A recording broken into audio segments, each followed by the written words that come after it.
आते हैं अगली थ्योरी पर, ये है जेरोम ब्रूनर की। ये एक अमेरिकन थे, अमेरिकन मनोवैज्ञानिक।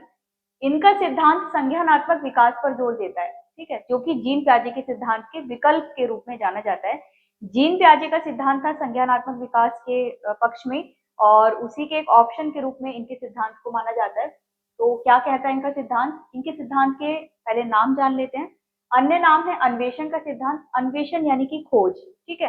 तो इनको, इनके सिद्धांत को अन्वेषण का सिद्धांत बोला जाता है। संरचनात्मकता का सिद्धांत या निर्मितवाद का यानी कि कंस्ट्रक्टिविज्म का सिद्धांत भी इनके सिद्धांत को, इनकी थ्योरी को कहा जाता है। इन्होंने अपने सिद्धांत में जो अवस्थाएं बताई हैं अधिगम की, सीखने की, वो क्या बताई है? 3 अवस्थाएं, जबकि जीन प्याजे ने 4 अवस्थाएं बताई हैं।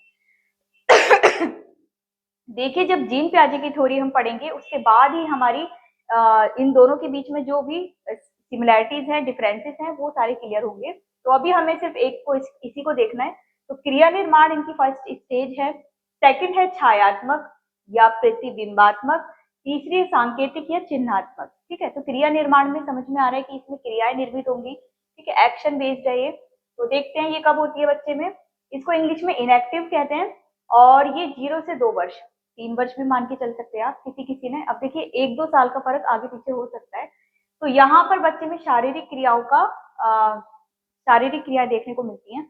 बच्चे का अंगूठा चूसना, खिलौने के साथ खेलना, ठीक है, धीरे धीरे चलना सीखना, तो वो वाली चीजें हैं जिसमें बच्चा क्या करता है, फिजिकली एक्टिव होने लगता है। संज्ञानात्मक विकास की इनकी जो सेकंड स्टेज है उसको आइकॉनिक या आप छायात्मक प्रतिबिंबात्मक भी कह सकते हैं।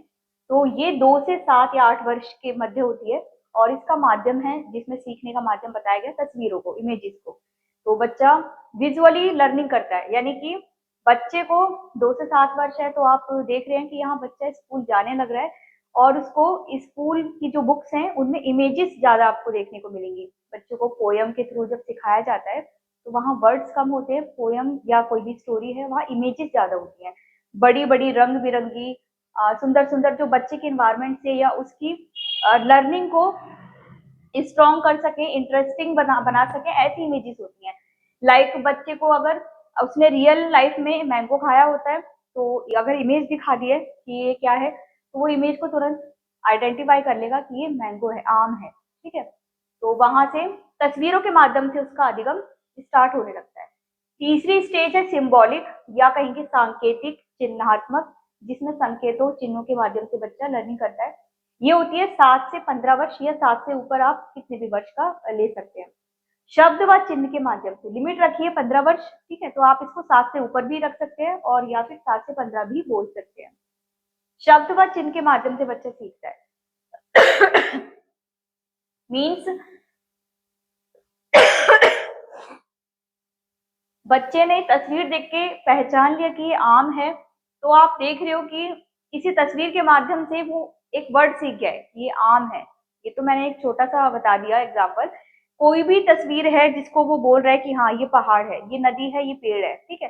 तो ऐसे तस्वीरों के माध्यम से उसके दिमाग में कुछ शब्द जनरेट होते हैं, कुछ शब्द इकट्ठे होते हैं, और यही इसी स्टेज को हम भाषा विकास की स्टेज भी मानते हैं, यानी कि लैंग्वेज डेवलपमेंट इसी स्टेज में होता है बच्चे का। क्योंकि तस्वीरों के माध्यम से वो भिन्न भिन्न अलग अलग चीजें सीख रहा है, देख रहा है, उनको जान रहा है, ठीक है। तस्वीरों में चिन्ह भी होते हैं, ठीक है, या आप कह सकते हैं कि तस्वीर में कोई भी चीज है, वहां से उसने नया शब्द सीखा, नए शब्द से उसके वाक्य बन रहे हैं, ठीक है, और शब्द निर्माण हो रहा है, उसकी भाषा जो है विकसित हो रही है। चिन्हों के माध्यम से भी ये इसी स्टेज में सीखता है, ठीक है। तो ये हो गया। अच्छा, इसके बारे में कुछ और चीजें। एनसीएफ 2005 इसी पर आधारित है। एनसीएफ 2005, यानी कि एनसीएफ के बारे में जब हम पढ़ेंगे तब देखेंगे कि उसमें ऐसी क्या क्वालिटीज हैं जो इससे रिलेटेड है, ठीक है। स्कैफ फोल्डिंग कॉन्सेप्ट, जिसे मचान, पाड़ या ढांचा बोला जाता है, ये वाइगोत्स्की ने भी यूज किया है, तो ये आपको जानना बहुत जरूरी है। स्कैफ फोल्डिंग होता है बच्चे को किसी बड़े द्वारा, वयस्क द्वारा कोई लर्निंग प्रोसेस में सहारा दिया जा रहा है। बच्चा, छोटा बच्चा है, साइकिल चला रहा है, तो साइकिल वो एकदम से पहली बार में नहीं चला पाएगा, छोटे बच्चे की छोटी सी साइकिल है, ठीक है, तो उसके लिए पीछे उसको सहारा दिया जा रहा है, कोई बड़ा है कि हाँ चलाओ, मैं हूँ पीछे, ठीक है। तो वो वाली चीज है कि स्कैप फोल्डिंग बच्चे के अधिगम में एक वयस्क की जो प्रेजेंस होती है सिखाने के रूप में, हेल्प करने को लेकर, तो वो चीज है स्कैप फोल्डिंग। इनका जो सिद्धांत है, इस थ्योरी को स्पाइरल करिकुलम, मतलब इस थ्योरी में स्पाइरल करिकुलम भी पाया जाता है। मीन्स ये थ्योरी स्पाइरल करिकुलम पर आधारित है, या कह सकते हैं कि सर्पिल पाठ्यक्रम जो है वो इस थ्योरी से संबंधित है। किस प्रकार से है?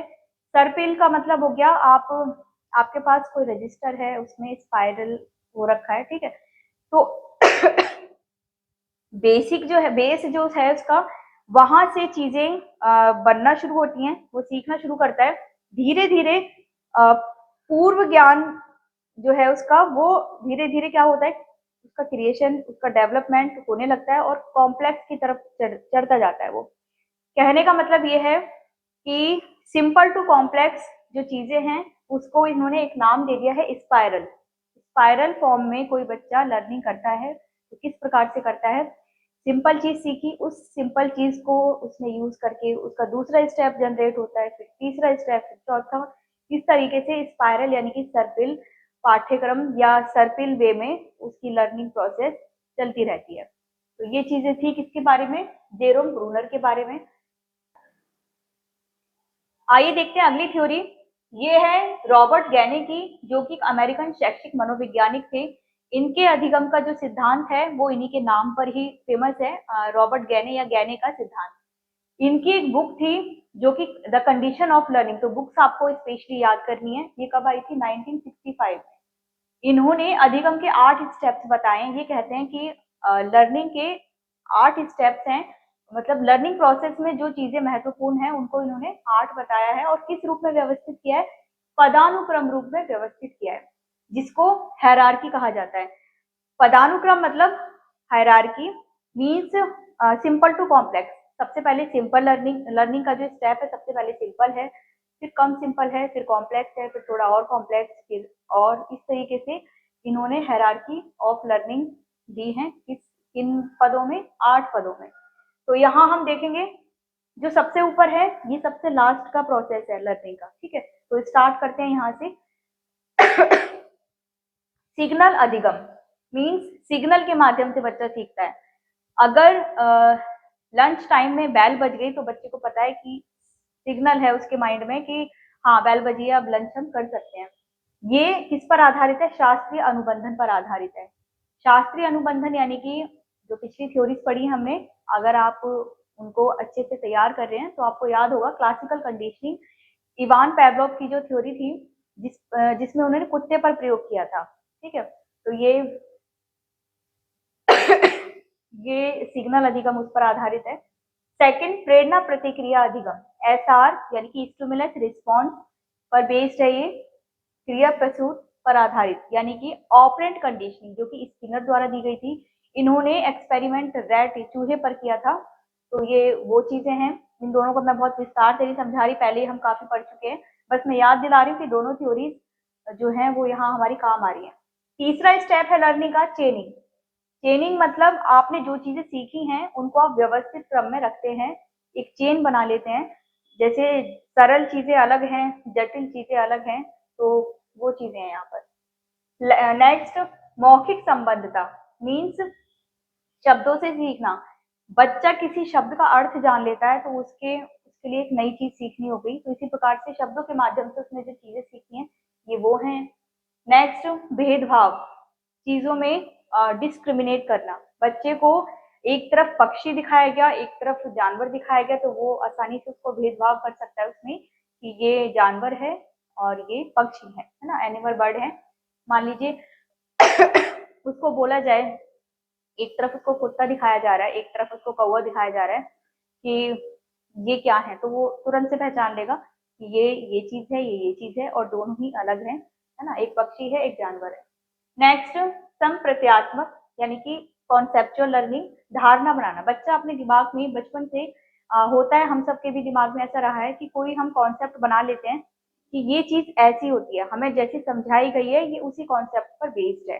धीरे धीरे जैसे जैसे हमारी मतलब हमारी बुद्धि का विकास होता है तो हम समझते हैं उसके पीछे की कहानी क्या है है ना। जो चीजें हमें जैसी सिखाई गई, बताई गई, हम उस आधार पर उसको जानते हैं बचपन से, लेकिन उसके पीछे की जो रियलिटी है, उसके बारे में जो और चीजें हैं, वो हमें जब हम पढ़ने लगते हैं तब हमें क्लियर होती हैं। लाइक तारे का टूटना, सूर्य ग्रहण, चंद्र ग्रहण, ये थोड़ी बड़ी क्लास की चीजें हुई। छोटे बच्चों की भी, मान लीजिए छोटा बच्चा किसी चीज से डर रहा है, हालांकि वो चीज डरावनी नहीं है, तो उसके दिमाग में जो चीज बैठ गई है कि नहीं मुझे इससे डर लगता है, मुझे इसके पास नहीं जाना, इसको छूना नहीं है, तो वो अपने अपने कॉन्सेप्ट पर बेस्ड रहेगा कि नहीं मुझे ये काम नहीं करना है, ठीक है, या करना है तो करना ही करना है, फिर चाहे उसको कितना भी मना कर दो। तो उसकी जो धारणा बन जाती है दिमाग में, ये वो है। नेक्स्ट, नियम अधिगम। बोर्ड मार्क्स नियम हो गया, बच्चों को सिखाया जा रहा है, तो यहाँ पर नियम मतलब रूल लर्निंग है ये, ठीक है। तो रूल लर्निंग या प्रिंसिपल लर्निंग, आप जो उसको रूल सिखा रहे हैं उसके बारे में आप सारी चीजें बताएंगे, या बच्चा सारी चीजें सीखेगा कि बी से क्या होता है, ओ डी इनके क्या वैल्यू है, क्या इनके मीनिंग्स हैं, तो ये वो है। सबसे जो टॉप पर है वो है समस्या समाधान, यानी कि प्रॉब्लम सॉल्विंग।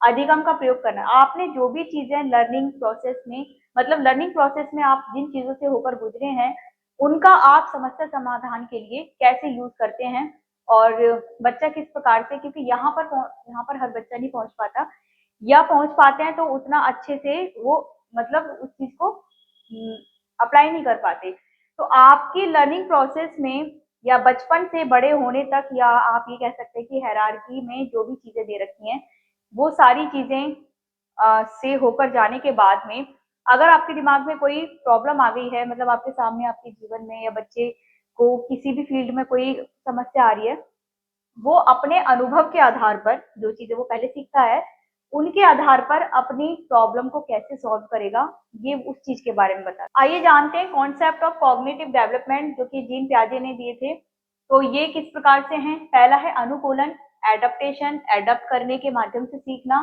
बच्चा वातावरण में खुद को ढाल लेता है। अगर वो क्लासरूम में है तो वो, उसे पता है कि शांति बनाए रखनी है, ठीक है। घर पर है तो वो अलग प्रकार से रह रहा है, क्लासरूम में है, किसी पब्लिक प्लेस पर है, तो बच्चे को पता होता है कि जिस वातावरण में, जिस एनवायरनमेंट में वो है अभी इस वक्त, तो वहां पर उसको कैसे बिहेव करना है। हालांकि सभी बच्चे ऐसे इस मामले में ठीक नहीं होते। आत्मसातकरण, आत्मसात करना, एसिमिलेशन मीन्स पूर्व ज्ञान को नए ज्ञान में जोड़ना। बच्चे को कोई, बच्चे की कोई प्रीवियस नॉलेज है जिसके साथ उसने उसमें नई नॉलेज भी जोड़ ली। मान लीजिए एक ब्लैक डॉग बच्चे ने देखा और वो पा रहा है कि 4 इसकी टांगे हैं, एक पूंछ है, तो यानी कि एक क्या है, जानवर है। इसी प्रकार से जब उसने व्हाइट डॉग देखा तो वो कह रहा है कि अरे इसकी भी 4 टांगे हैं, एक पूंछ है। जो चीजें ब्लैक डॉग में उसने देखी वही व्हाइट डॉग में है। तो वो एक चीज दिमाग में जनरेट करता है कि सेम चीजें इसमें भी हैं, यानी कि ये भी जानवर है। तो अपने पूर्व ज्ञान से उसने नए ज्ञान को जोड़ दिया, है ना। नेक्स्ट, समायोजन, अकोमोडेशन मीन्स पूर्व ज्ञान में परिवर्तन करके वातावरण के साथ समायोजन बनाना। बच्चे को पता है कि 4 पैरों वाला जानवर यानी कि कुत्ता, ठीक है।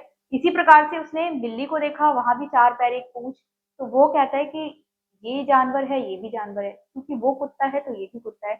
लेकिन वहां से उसको पता चलता है कि नहीं ये बिल्ली है। तो एक चीज उसकी क्लियर हुई कि जो कॉन्सेप्ट मैंने बना रखा था कि 4 पैर वाला एक पूंछ वाला जानवर कुत्ता ही होता है, तो वो गलत है। यहाँ पर मैं उस सिमिलरिटीज काफी हैं, लेकिन ये क्या है, बिल्ली है, वो अलग है। तो वहां से उसको एक नई नॉलेज मिली। पहले वाले कॉन्सेप्ट में उसने कुछ चेंजेस किए और ये पाया कि सिमिलैरिटीज भले हों, लेकिन क्या है, चीजें अलग अलग है। संतुलन या साम्य धारण, देखिए इंग्लिश के नाम को आपको ज्यादा याद रखना है, हिंदी के नाम इसके अलग अलग तरीके से हैं, इसके क्या किसी के भी, ठीक है। तो यहाँ हिंदी के शब्दों में थोड़ा सा आप कंफ्यूज हो सकते हैं, इसलिए आप, क्योंकि इंग्लिश का वर्ड वही रहेगा तो पेपर में दोनों ही लैंग्वेज होती हैं, तो इनको ध्यान रखना। इक्विलिब्रेशन, आत्मसात व संयोजन के बीच में संतुलन बनाना। बच्चे का पूर्व ज्ञान में नया ज्ञान जोड़ा गया, बच्चे ने पूर्व ज्ञान को किस प्रकार से परिवर्तित करके नए ज्ञान को मतलब स्थायी बनाया। तो इसके बीच में जो बैलेंस है उसका काम किसने किया, संतुलन ने। ये स्कीमा के बारे में बात करते हैं। स्कीमा होता क्या है, ये जन्म से ही होती है, ऐसी प्रक्रिया है क्योंकि पूर्व धारणा के प्रति नई धारणा को बनाती है। बच्चा छोटे पर कोई कॉन्सेप्ट, जैसे अभी मैंने एग्जांपल दिया कि उसके स्कीमा, मतलब उसने कोई चीज बना रखी है अपने दिमाग में कि नहीं ऐसा ही होता है, मैंने बचपन से देखा है, बचपन से सुना है, यही पाया है, तो ये चीज ऐसी है। लेकिन धीरे धीरे जैसे वो बड़ा होता है, उसमें बायोलॉजिकल चेंजेस आते हैं, उसकी बुद्धि का विकास होता है, तो वो अपनी उस धारणा को चेंज करके नई धारणा बना लेता है कि ऐसा जरूरी नहीं है। ठीक है, तो एक ही धारणा को जैसे जैसे वो बड़ा हो रहा है वो अलग अलग धारणाओं में परिवर्तित करता हुआ पाता है। अगला है संगठन, संगठित रूप में व्यवस्थित करना। बच्चा, मतलब जैसे मैथ का टीचर है, उसे पता है कि मुझे मैथ सब्जेक्ट पढ़ना है, तो मैथ का टीचर के लिए मुझे इंग्लिश वाला टीचर नहीं पढ़ाएगा, वो मैथ का ही टीचर पढ़ाएगा। ठीक है, इंग्लिश के टीचर को इंग्लिश का को कुछ सीखना है, समझना है, पूछना है, इंग्लिश के टीचर से पूछना है। तो कहने का मतलब यह है कि ज्ञान संबंधी जो चीजें हैं उनको वो व्यवस्थित रूप से संगठित कर लेगा कि हाँ इस चीज के बारे में ये, इस चीज के बारे में ये, इस चीज के बारे में ये। ठीक है, तो उसने ऑर्गेनाइज कर रखा होता है दिमाग में। तो ये उसके ज्ञान संबंधी बातें जो कि जीन प्याजे ने दी। देखिए, प्याजे के सिद्धांत की 4 अवस्थाएं हैं, जबकि ब्रूनर के सिद्धांत की 3 अवस्थाएं थी। तो यहाँ जानते हैं कि क्या अलग है इसमें। देखिए, पहली अवस्था है संवेदी पेशी अवस्था, जो कि 0 से 2 वर्ष के मध्य होती है, और यहाँ पर सीखने का माध्यम या विकास का माध्यम आप कह सकते हैं इंद्रियां होती हैं, यानी कि जो हमारे 5 सेंसेस हैं, देखकर आंखों से, सुनकर कानों से, छूकर हाथों से, ठीक है, सूंघकर नाक से, और स्वाद लेकर यानी कि जीभ से। इन 5 माध्यम से बच्चा क्या करता है, क्रियाएं करता है, सीखता है। इसमें वस्तु स्थायित्व यानी कि ऑब्जेक्ट परमानेंस की स्थिति आने लगती है। एग्जाम्पल, वस्तु को ढूंढना। बच्चे को पता है कि चाबी टेबल पर रखते हैं, या फिर कोई और चीज है कि उसको अगर बोला जाए पानी की बोतल लानी है तो वो फ्रिज की तरफ जाएगा, कि उसको पता है, क्योंकि वहां पर वो ऑब्जेक्ट वहां परमानेंट रहता है। ठीक है, तो बच्चे में ये चीज डेवलप होने लगती है। सेकंड स्टेज है पूर्व संक्रियात्मक, जो कि 2 से 7 वर्ष है। मेन जो पेपर में पूछा जाता है वही पॉइंट में यहाँ पर क्लियर कर रही हूँ। ठीक है, तो हालांकि एक एक थ्योरी को अगर हम एक एक वीडियो में कवर करें तो काफी टाइम लग जाएगा। तो यहाँ पर मैं आपको बता रही हूँ कि जो चीजें हमारी पेपर में अक्सर पूछी जाती हैं उन्हीं से रिलेटेड मैंने यहाँ पर कवर किया है। तो यहाँ इस अवस्था में कल्पनाशील स्थिति आने लगती है, मीन्स बच्चा इमेजिनेशन के थ्रू काम करता है ना। गेम खेलता है तो वो टॉयज को ही सब कुछ मान लेता है, अपने फ्रेंड्स मान लेता है, उसके इमोशंस खिलौनों के प्रति जाहिर होने लगते हैं। अगर उसके खिलौने को किसी ने थप्पड़ मार दिया तो वो खुद भी रोने लगा, तो कल्पनाओं में वो ज्यादा खोया रहता है।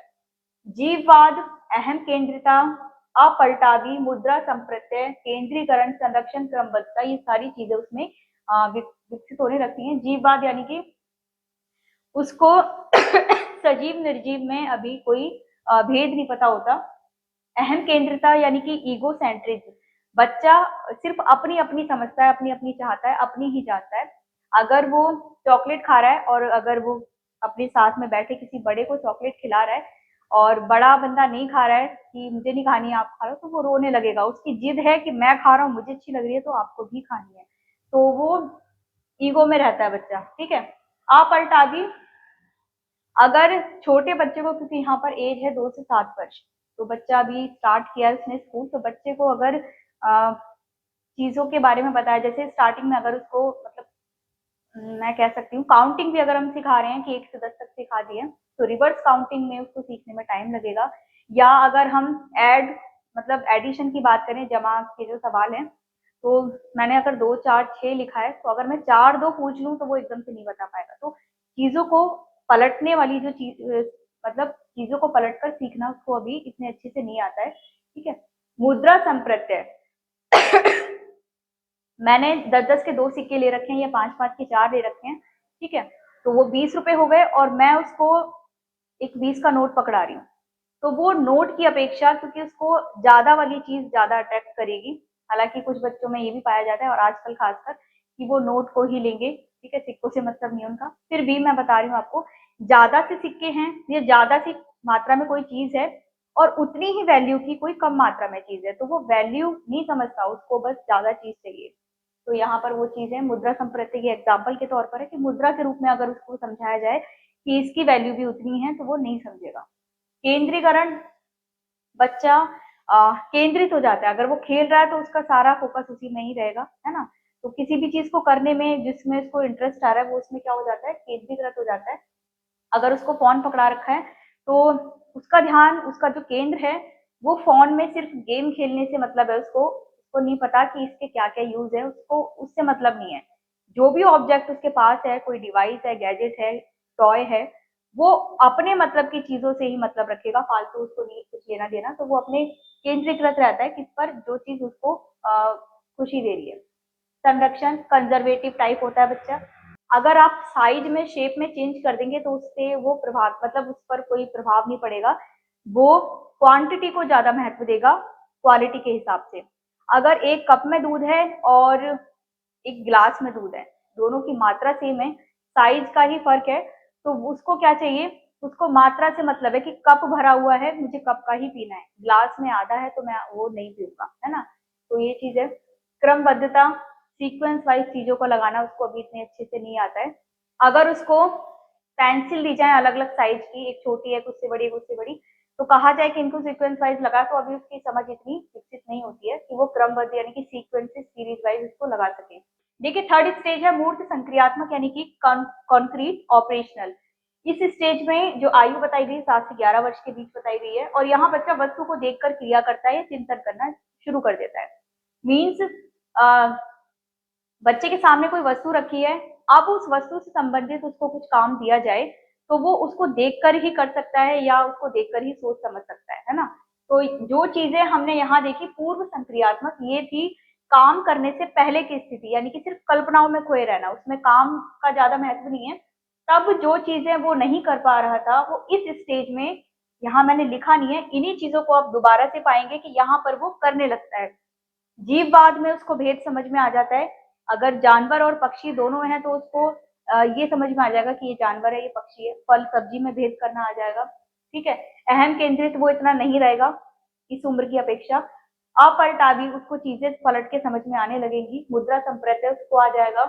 केंद्रीकरण उसका जो है वो थोड़ा सा कम हो जाएगा। संरक्षण पर वो इतना फोकस नहीं रखेगा।